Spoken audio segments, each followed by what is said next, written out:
Hello everybody and welcome back to the channel. It is your boy Shad, and today we are one Denver Nuggets win away from an NBA championship in this city, and I am so goddamn excited for that game to come around. I can't wait 2 days, bro, but I guess we have to. There are a bunch of things I could talk about in game 4. Today, I want to focus on the Aaron Gordon game, the Aaron Gordon impact on this game and his monster night. And I do want to touch on Bruce Brown just a little bit as well, because he definitely deserves some praise. I have called Aaron Gordon an X factor so many different times throughout this season because his play on either end of the floor is a big swing factor in us winning or losing a game, and much larger rather, winning or losing a series. We've seen it all throughout the playoffs. His two-way play, his defensive dominance on players like KD and Devin Booker and LeBron and Karl Anthony Towns and Anthony Edwards. Like, we've seen what he can do on the defensive side of the ball. His offensive game has been pretty consistent. You know what you're going to get from AG. You're going to get some dunks on the low block. You're going to get some alley-oops, and you're going to get about,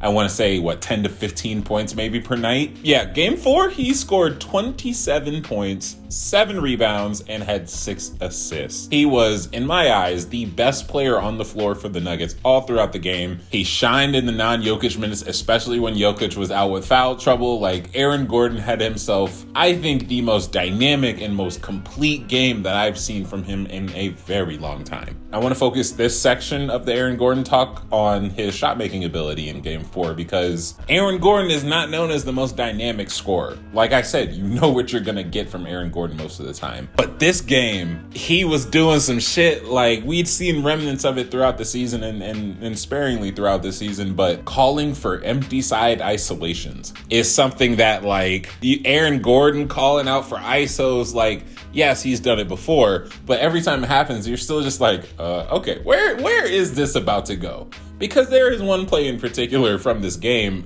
4, he got Gabe Vincent on him. MPJ was about to come up and I think involve himself in action. Aaron Gordon waved him off, and it was just Aaron Gordon and Gabe Vincent. So what AG does, he puts the ball on the floor, he puts his shoulders down, puts the ball up, gets the foul, gets the and one. Pretty fairly simple play, but the confidence to call for that ISO, the awareness to attack the mismatch whenever you have it, the control that you have when you threw the ball up as you got fouled. There's a lot of things that went into it, and a lot of things that made me proud of AG in that moment. Because I will admit, there are some times when Aaron Gordon does an isolation and I'm like, AG, come on, man.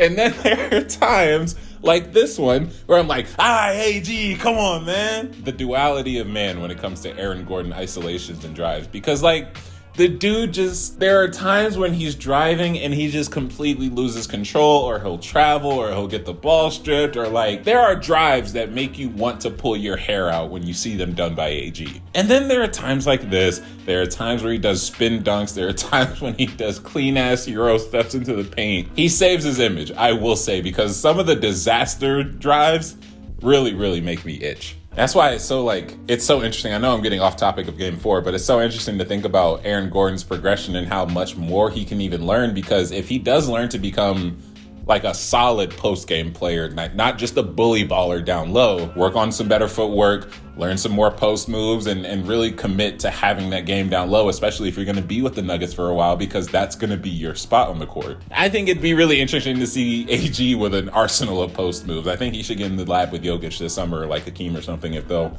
extend that type of offer to Aaron Gordon. But regardless, let's get back to the game 4 coverage. One of the reasons why we love Aaron Gordon on this team is because he has so much versatility in our schemes. We have seen Aaron Gordon be used as a cutter. We've seen him be used as a lob threat in the dunker spot. We've seen him used as the pick and roll ball handler, pick and roll roller. We've seen him as the dribble handoff big. Like, Aaron Gordon fits so many different molds on this team. It's so easy to use him in the situations where you need him. And there are some games, like game 4, where Jokic is struggling, where Jamal Murray is struggling, and the Heat are really sending aggressive defense at those two and begging literally anyone else to beat them. Aaron Gordon understood that was his time to be a versatile offensive threat. So he had the 3 threes made, he had the post-ups, He had one of my favorite plays that he did yesterday. He was in the post against Caleb Martin, and he's waiting. He's slowly backing him down from the three-point line. That's another empty side isolation. Backing him down, waiting to decide what move he's going to do. He does the step through,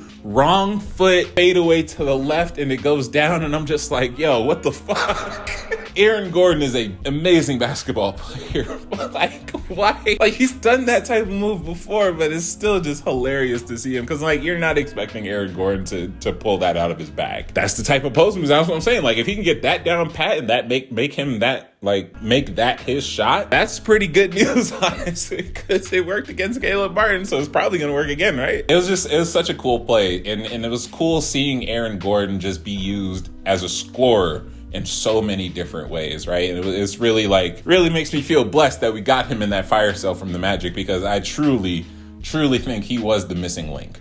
And we're seeing it play out to full effect, and I love it. I want to talk about our resident big boot wearing backup point guard. 21 points, 4 boards, 2 assists, 1 steal, 1 block, and 0 turnovers. In a game where you're missing scoring from Jamal Murray and Jokic a little bit, in a game where MPJ isn't asserting his dominance offensively, where the hell are you gonna get it from? Bruce Brown comes off the bench and supplies that and so much more, especially in game 4. He is such the ultimate utility man. Because similar to Aaron Gordon, I think Bruce Brown is used effectively in so many different ways as a pick and roll like slasher, an off-ball cutter, a spot-up shooter on the wing, or a ball handler in transition. Like, he has so many different skills. He's so good at so many different things, even though he's not really great at any one thing besides floaters, probably. And there was this one play that I saw when I was looking back at the made shots that he had in game 4, that KCP steal on Jimmy Butler underneath the hoop. And it was a 3-on-1 fast break. And this is how I know I really love basketball, because I watched that play, I think, no bullshit, 10 straight times. In my eyes, I think it was the most perfectly executed fast break I've seen in a long time, all the way starting back at when the ball was poked loose out of Jimmy's hands. KCP will jumble with Jimmy Butler. He'll eventually poke the ball out. And as soon as the ball clears KCP's legs, you can look at Jamal Murray and Bruce Brown and see both of them turning at the exact same time and getting ready to sprint down the court. Meanwhile, Kyle Lowry and Caleb Martin, the guys in the corner, are still watching the ball and standing still. 2 dribbles from Aaron Gordon. He'll pick the ball up well behind or well in front of half court, and it's passes from there. It's a pass to Jamal Murray, the pass to Bruce Brown. It was a beautifully executed fast break, and like it shows like how important fundamentals are, right? And that is I think that is something that goes so under the radar when it comes to a lot of NBA fans, and how you want to get to this level, you want to play at this level, you've got to master the fundamentals. The 3-on-1 fast break is one of the most advantageous plays in all of basketball, especially when the ball handler immediately goes to the middle and he's got 2 wings by him. As far as Bruce Brown goes, like, we need his spark off the bench every single game. And I think this game really showed just how invaluable he is to this team, because although we are most likely just going to have him for this year, the dude came in, the chemistry was clicking, and he knew his defensive assignments. He knew what his role was on offense. He bought in completely, and now he's dropping 20 points in a finals game. Now he's hitting threes that get Jokic going with a towel on the baseline while he's sitting on the bench. Like, Bruce Brown is an energy guy. He brings a lot, and I truly just am so, like, I'm happy. Like, you can tell the expression in this video is just one of joy, because we are 1 win away from a championship, and we have been playing some damn good basketball on both ends of the floor. I'm just proud. That's all it is right now. I'm just so goddamn proud, man. Shout out to Jamal Murray for getting 12 assists again. So that is now 4 straight finals games, his first 4, where he has 10 plus assists, which has to be some sort of record. I think it is, but that'll do it for me, man. I just wanted to give a quick shout out to Aaron Gordon and Bruce Brown, because y'all played an amazing game in the absence of our stars, high volume, high efficiency game. So shout out to those 2. I'm Rashad. I'll talk to y'all later, man. Peace out.